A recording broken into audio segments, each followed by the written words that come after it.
Good morning, folks. It's your old Uncle Jason here. I'm going to serve you up some spiritual breakfast from Our Daily Bread. So let's get into it, shall we? So today's Bible reading for Wednesday, October 16th, 2024, is taken from the Gospel of John, chapter 15, verses 9 through 11.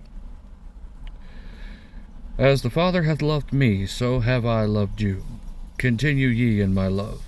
If ye keep my commandments, ye shall abide in my love, even as I have kept my Father's commandments, and abide in his love. These things have I spoken unto you, that my joy might remain in you, and that your joy might be full. This is my commandment, that ye love one another as I have loved you. Greater love hath no man than this, than a man lay down his life for his friends. Ye are my friends, if ye do whatsoever I command you.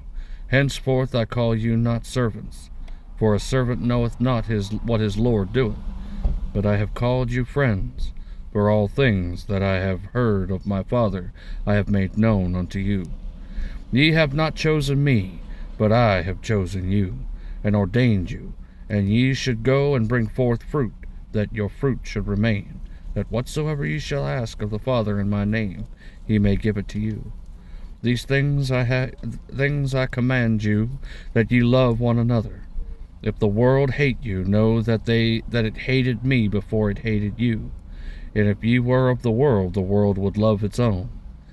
But because ye are not of the world, but I have chosen you out of the world, therefore the world hateth you. That's some heavy word this morning, folks. You have not chosen Christ, but Christ has chosen you. You ever wonder why the world hates you? If you ever think the world is against you?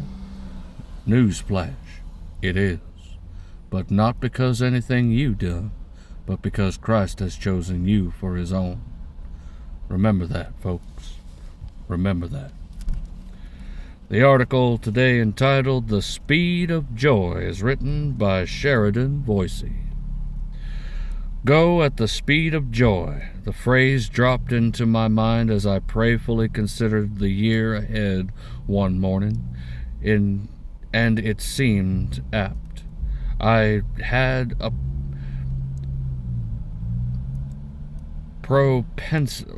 propensity to overwork, which often zapped my joy.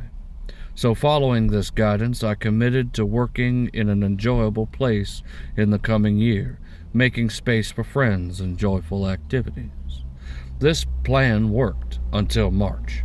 Then I partnered with a university to oversee the trial of a course I'd been developing.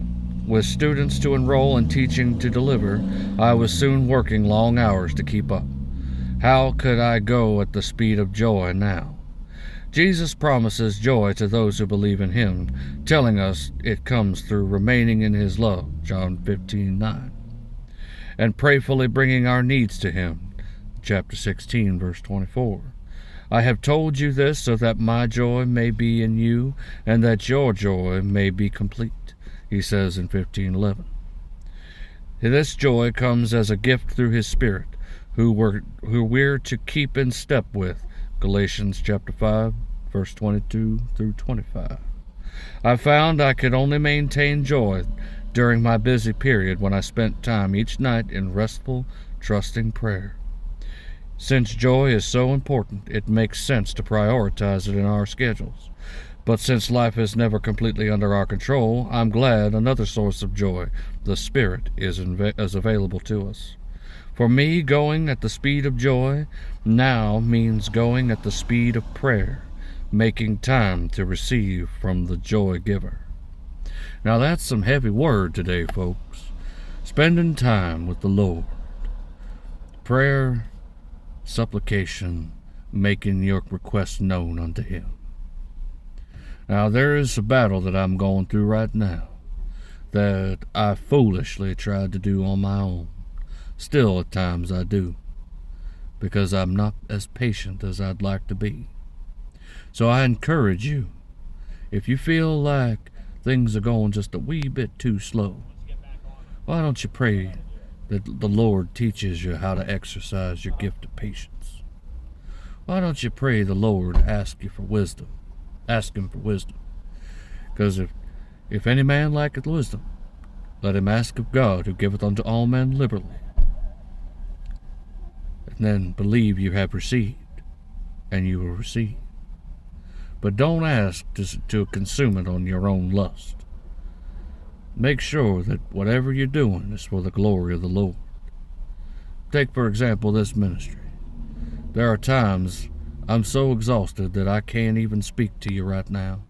Even now, as I'm about to go on to my outside job, I'm taking the time to talk to y'all because I know that you are in need of this message.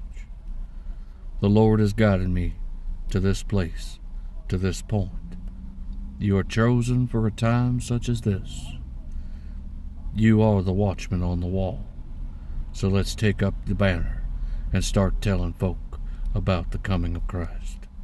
Because our time is running short. We know not when the Master will return, because he cometh at an hour that we think not. I encourage you today, take some time for the Lord.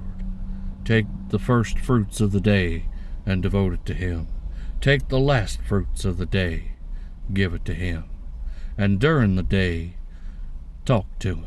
Pray without ceasing, Paul says. As I'm talking to you right now, so can you talk to him. Just a little food for thought. So I'm going to leave you with this final word, because there's a lot to go over in your mind. I pray that your joy be full, and that Christ's joy be with you, that it encompass you round about, even in your darkest hour, that even if you are looking death in the face, I pray that all you see is God's grace.